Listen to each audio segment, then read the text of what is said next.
A história da globalização moderna é quase um roteiro de filme. Uma saga de 30 anos, sabe? Com um começo super explosivo, logo depois da Guerra Fria, depois um acerto de contas bem doloroso e agora uma reinvenção total da economia mundial. Olhando essa citação, parece algo escrito ontem, né? Descrevendo o paraíso das compras online. Mas o incrível é que o famoso economista John Maynard Keynes escreveu isso sobre o mundo em 1914. Ele estava falando de uma outra era de ouro da conexão global. Uma era que, aliás, acabou de forma muito abrupta e violenta. É um paralelo bem importante para a gente ter em mente. Ok, vamos voltar no tempo.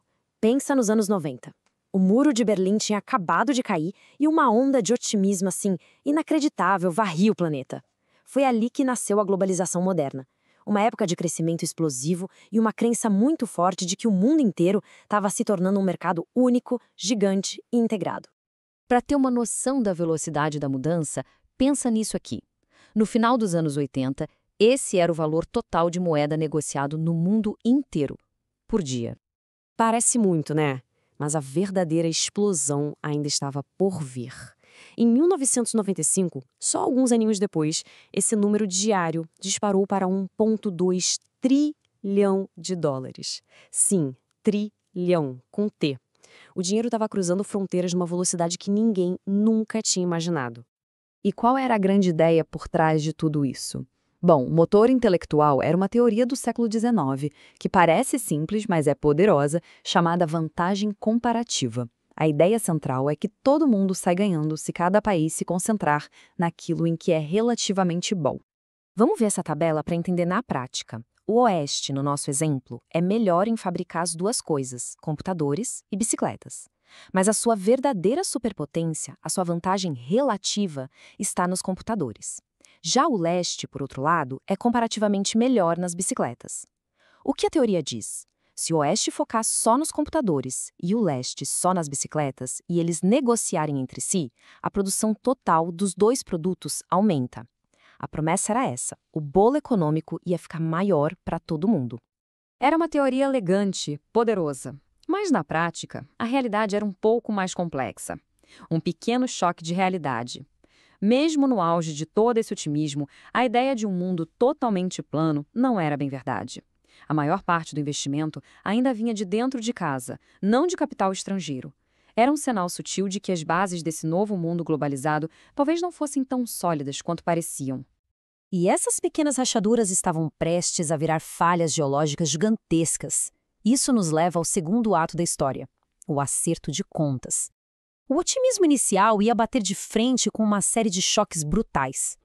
O clima começou a virar lá por 2006, com o colapso das negociações de comércio global. A vontade política de aprofundar o livre comércio simplesmente sumiu. Logo depois veio a crise financeira de 2008, um golpe devastador que abalou a fé no sistema todo interligado. E em 2019, a soma disso tudo popularizou uma nova palavra no debate econômico: desglobalização. Pela primeira vez em muito tempo, as principais métricas que se usava para medir a integração global, comércio, investimento, fluxo de capital, começaram a andar para trás. O mundo estava de fato começando a se separar economicamente. E essa reação não foi uma história só do Ocidente, de jeito nenhum. Essa citação de um trabalhador na China mostra que os mesmos medos estavam sendo sentidos no planeta todo. A ansiedade era um fenômeno realmente global. Isso tudo nos leva ao terceiro ato da nossa história, a nova realidade que a gente vive agora. A globalização não morreu, mas ela se transformou. Virou algo mais lento, mais cauteloso e muito mais complicado. Bem-vindos à era da Globalization. E esse gráfico aqui conta a história toda de um jeito bem visual. Olha só o contraste, a subida íngreme, rápida, nos anos de boom, e depois da crise financeira, a linha simplesmente achata. O trem-bala da globalização virou um trem suburbano, sabe? Fazendo paradas e andando com bem mais cautela. Mas por que essa freada? Não foi só por política. Tinham fatores econômicos mais profundos rolando. Por um lado, os ganhos fáceis, como deixar o transporte e a comunicação muito mais baratos, já tinham sido conquistados. Ao mesmo tempo, a crise de 2008 ensinou para as empresas uma lição dura sobre os riscos de ter cadeias de suprimentos esticadas pelo planeta todo. E, um ponto crucial, A própria China, que era a fábrica do mundo, começou a produzir mais dos seus próprios componentes de alta tecnologia, diminuindo a necessidade de importar. A vontade política só acompanhou essa mudança estrutural da economia. E essa globalization ganhou uma camada nova e decisiva de complexidade.